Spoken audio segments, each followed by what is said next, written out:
Okay. Hey guys, I just did a video, but the kind of an update vlog or whatever about what's going on with me and whatnot. And I decided to do this infamous tag that has been going around YouTube that everybody and mama did. Miss Diva Like, Imperfect Beauty I Am, Songbird Diva, who else I'm subscribed to that did it? New Baldwin TV, Pretty Girl 83. So I decided to do it, and it's that's that ish I don't like. Now I said ish instead of the other word because sometimes if I post my videos or whatnot on my Facebook or whatever, my mom will watch it and she cringes when she hears me curse. So I'll try not to curse in this one, but I told her if I'm passionate about something I'm saying it's gonna come out, you know, you're just gonna have to swallow that pill or whatnot. But yeah, that's just a sidebar. Anyway, let me get started on the tag.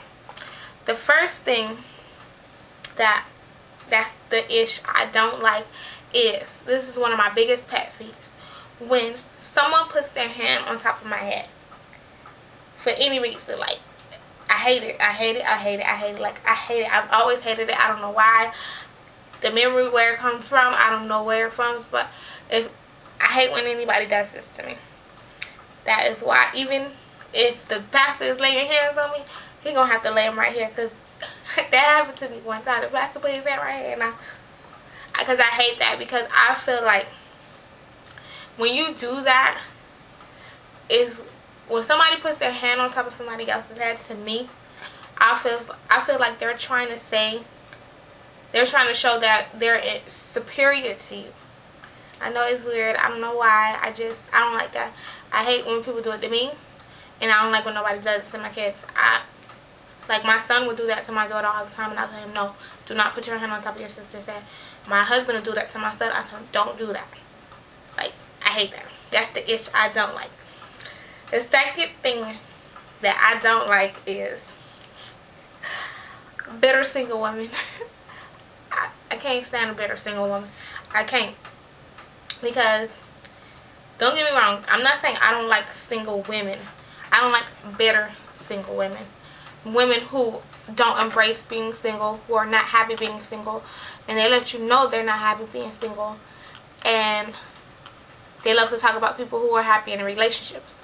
Like, the person who's like, oh, okay, this is a prime example. It's a single woman.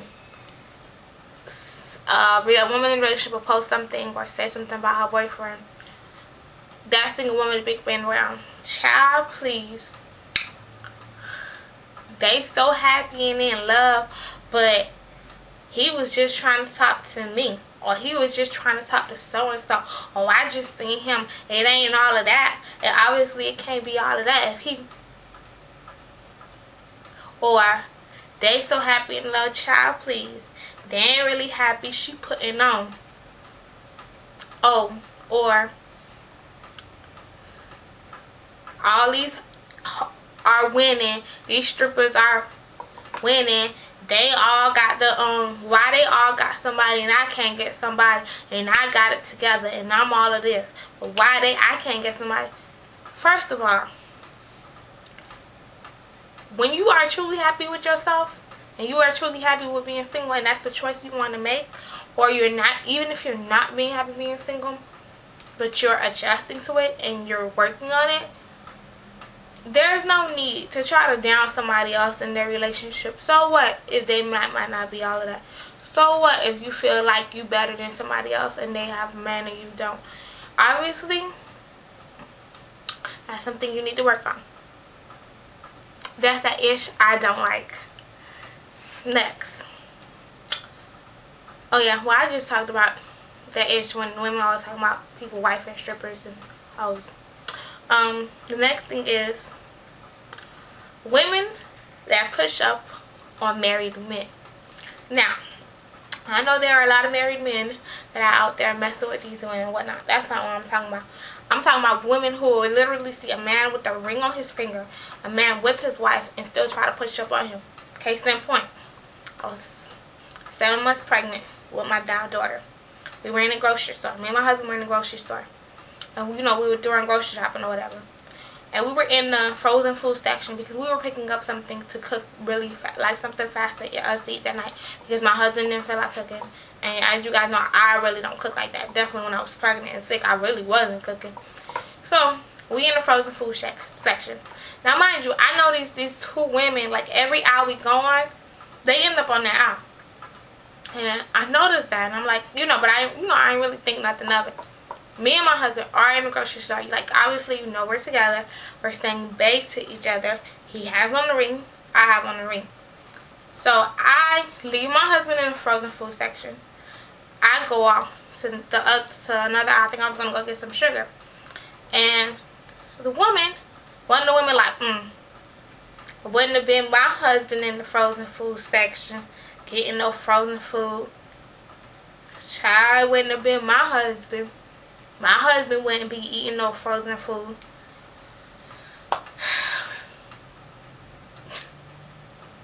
Now you just seen him with me, right? What was that about?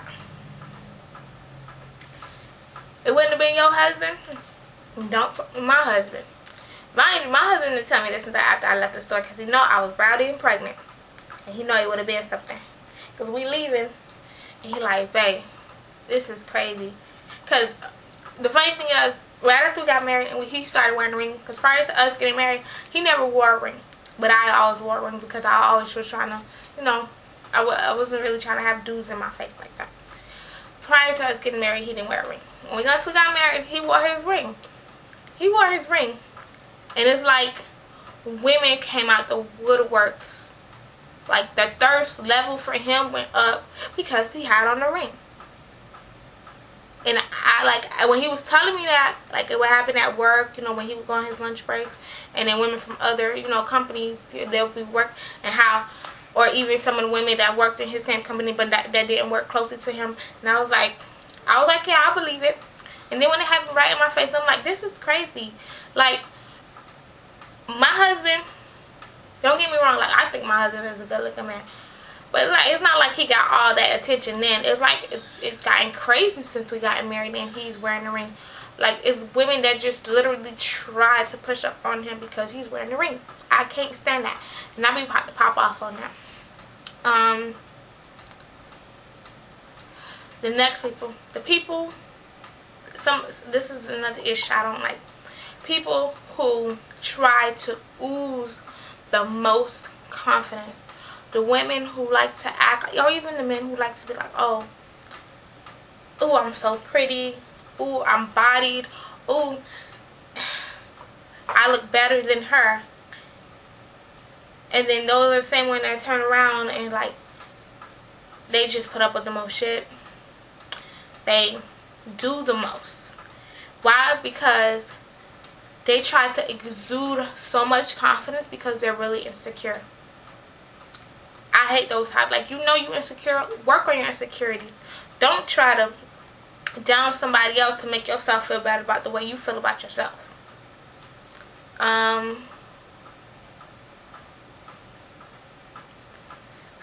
This is some ish I don't like.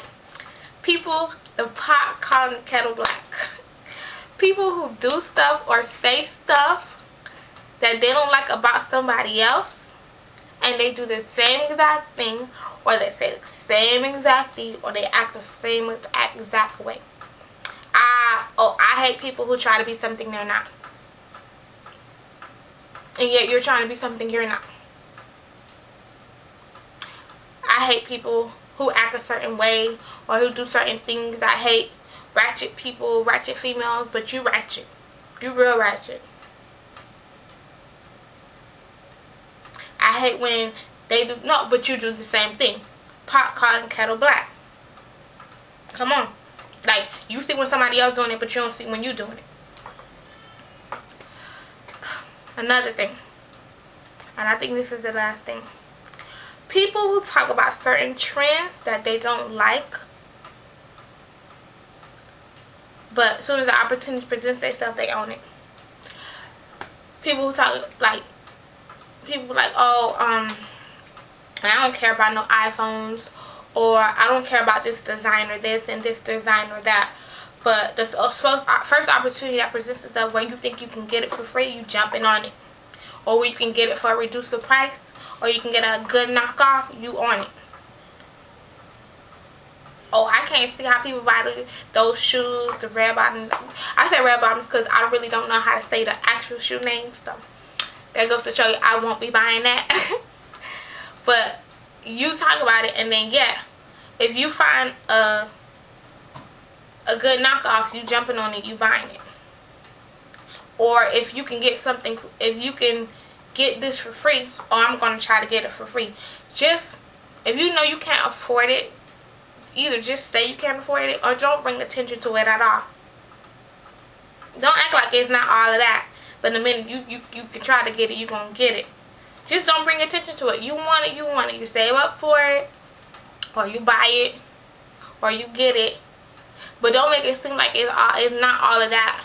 All these people making it seem like it's all of that. It's not all of that. But yeah, you will try to get it. Or yeah, you want it. Why bring attention to it? Why make yourself seem like you're better than these people who do have it, or who are going crazy for it, or who really want it? Like oh, I'm better than that. I don't need that. They need that. I'm better. I'm different than the norm. But as soon as the opportunity presents itself, you want to be right with the norm. But yeah, I think this was pretty short. That's some of the ish I don't like. I know I curse. Sorry, Mom. But yeah. Until next video, I'm out.